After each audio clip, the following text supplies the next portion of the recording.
Hey y'all, welcome back to the Girl Talk Oracle podcast. I'm your host, Kiera. In today's conversation, we're going to be talking about what it means to be in your soft girl era. And to be completely honest, I feel like depending on the person you are, a soft girl era is going to look different. Um, and I think a lot of people get the term soft girl era confused based on an aesthetic that a certain person can have. But I am a true believer that you could be in a soft girl era and have the dark feminine energy as well as the light feminine energy, if that makes sense. You know, like the light, the creams, the pinks, the pastels.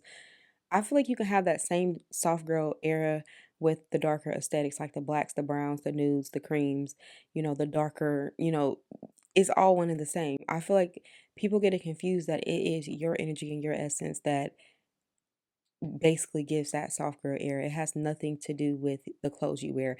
Yes, the clothes you wear will be aesthetically pleasing to the eye of the individual that's viewing you or watching you or perceiving you, but it also has a lot to do with your energy. There's two sides to the coin when it comes to being in your soft girl era. Yes, it has a lot to do with your aesthetics, but it also has a lot to do with who you are as an individual and who you're trying to become as an individual. Because a lot of times we try to step into our soft girl era or more feminine energy. The thing that you want to prioritize the most when it comes to a soft girl era is your self care, your self love, and your health. I think that is super, super important because when you are healthy mentally and physically, you can be in your soft feminine energy.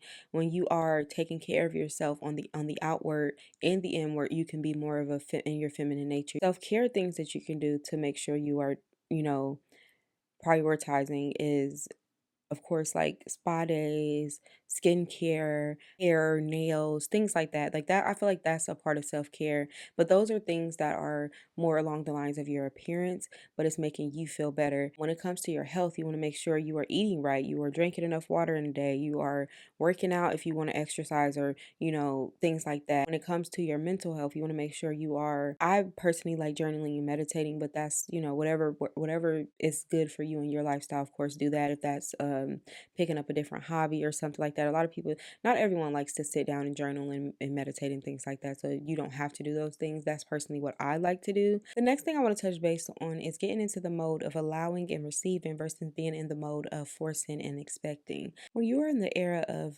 forcing and expecting things, you are not in touch with your feminine energy. Because when you think about feminine and masculine energy, you that is like two sides to a coin. Masculine energy is going to go after and force and chase, and a feminine energy is going to sit back, allow, and receive. So if you want to get into your soft girl era, you want to sit back, allow, and receive, and that's going to soften up your energy a little bit more. It doesn't matter if you're talking about receiving money, receiving love, receiving jobs, opportunities, whatever it is. You're not out chasing things, you're allowing things to come to you, and you're not expecting anything. You're receiving off the strength of that it's going to be. Getting into the mode of allowing and receiving is one of the most challenging things that I've experienced in my journey because I am a mom, and it's kind of hard to be in the allowing and receiving energy when you have to be the breadwinner of the household. So that is very challenging when you are a mom or you are, the responsible adult in your household. But you have to be in that energy in the areas of your life that you can be in. And of course, I'm not saying just allow and receive the money to come to you to pay your bills, but you know, um, you have to be in that energy in the area of your lives that you can be in that energy, whether that's in your relationships. Instead of like going out looking for love, you're just allowing love to come to you. Anything that is meant to be in your life will simply that be. It will simply be that. It will be in your life. Anything that's not meant to align with you and your purpose or where you are in your life at the moment will simply be that. It will not be. And once you come to terms with that mindset, it is easier to be in the allowing and receiving energy versus trying to force things to work out that's not meant to work out. And a lot of that comes with releasing control over everything. Like, and if you are a controlling person, me, for example, I'm very controlling, and I know that that is one of my flaws. I know that. I'm a very controlling person, and I had to come to terms with that everything is not going to go my way. It's not. And God, the universe will show you that time and time again. that everything is not going to go your way. And I had to learn that everything is not going to go my way. When you release control, you'll see that life is easier, things come to you easier. You're not stressed out as much. Of course, you do have the little stressors. They come and go. They don't go anywhere. Typical life stress. You have those, whatever those are for you in your life. You'll have those. But when you simply just let go of control, it's like a breath of fresh air. It's like, especially like controlling the narrative that other people's how they view you. It's just peaceful on this side. Like it's so peaceful because you don't have to force anything. You don't have to force anything. And I think that's the best part about letting go of control when you step into your soft girl era. It's just allowing things to be what they are. Being in your soft girl era also has a lot to do with being confident in yourself and loving who you are in this moment. It has a lot to do with loving who you are because if you, like I spoke about before with the whole self care, self love, you have to love who you are in order to be who you are confidently.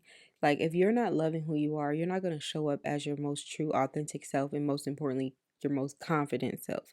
If you are not loving like even your flaws, if you're not loving yourself inside and out, flaws and all, it shows. Like you could tell. It's harder to be in your software era because when you are when you are less confident and you lack the confidence within yourself, you tend it shows in the conversations that you have, it shows in the people that you have around you, it shows in your actions a lot. And I've noticed a lot of people that aren't that confident in themselves, they're more aggressive. And I'm not saying that, people that are aggressive are not confident, but a lot of people that are not confident in themselves, they're super, super aggressive when it comes to the way they interact with other people, the things that they say to other people. It comes from them projecting their insecurities outward. So that's something that you just want to avoid when it comes to stepping into your soft girl era is not being fully confident. So, you know, practice being confident within yourself. Being confident plays a huge role in your feminine energy. Um, Feminine energy is just super soft and loving and warm and comforting. And if you're not confident, you don't give those vibes. Like you just won't give those vibes. It'll seem like something's missing, if that makes sense. It'll just seem like something's missing.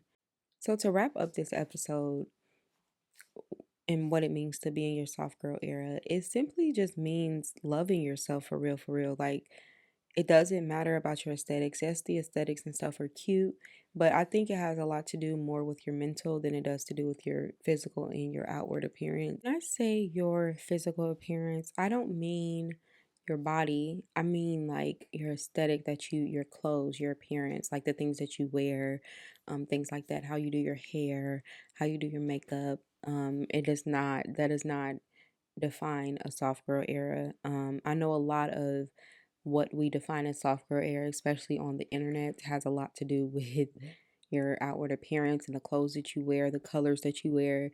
That is not as important as you think it is. It's like I feel like it's, and I spoke about this in the beginning of the episode. I feel that the dark feminine has just as much right to a soft girl era as the light feminine does. And a lot of the soft girl era comes with the soft glam makeup and the whites, pinks, and pastels.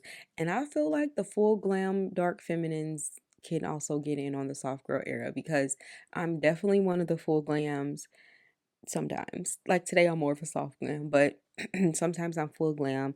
I like dark aesthetic things. I just recently switched from having a lot of like white refreshing things in my room to like the darker pinky, darker vibes because that's just the vibes I'm into right now. Like, and it does not change the fact that I'm in a soft girl era. Like, it just does not. Pink is just my favorite color. That's why I have it. But um, your aesthetics really has nothing to do with the era that you're in. As long as you feel like you're in your soft girl era, that's what matters the most. Because I really was like, oh, I'm not gonna ever be in my soft girl era because I look at the soft girl era on TikTok and I'm just like, bro, that's not me. Like, that's not how I am. That's not how I want to dress. Like, I don't dress like that. Like, I dress the way I dress. And I don't want to change up the way I'm dressing to be in the soft girl era. Like, that does not matter. What matters is your mental. What matters is the way you love yourself, your confidence, you the way you radiate your feminine energy is what matters the most. The softness, it doesn't have, and it does not have to do another thing is it has nothing to do with the way you speak either. You can be in your soft girl era and you can talk real urban, should I say, because who said you got to speak a certain way to be in a soft girl era? You do not. I feel like society has tried to put soft girl era in a box, and I don't and a lot of women don't fit in that box, so they feel like we can't. So we feel like we can't be in a soft girl era. Fuck that. Yes, we can. You can be in a soft girl era and be who you are. You can be in a soft girl era and love who you are. You can be in a soft girl era and wear the clothes that you want to wear. Keep your house and aesthetic the way that you want it. You define your soft girl era. What is a soft girl era to you? It's not going to be the same for everybody else because you are not them and they are not you. That is the video I have for today, the conversation that I have for today. I hope you did enjoy this conversation. My name is Kiera. This is the Girl Talk Oracle podcast. I hope to see you back for another episode. Thanks so much for watching. Bye.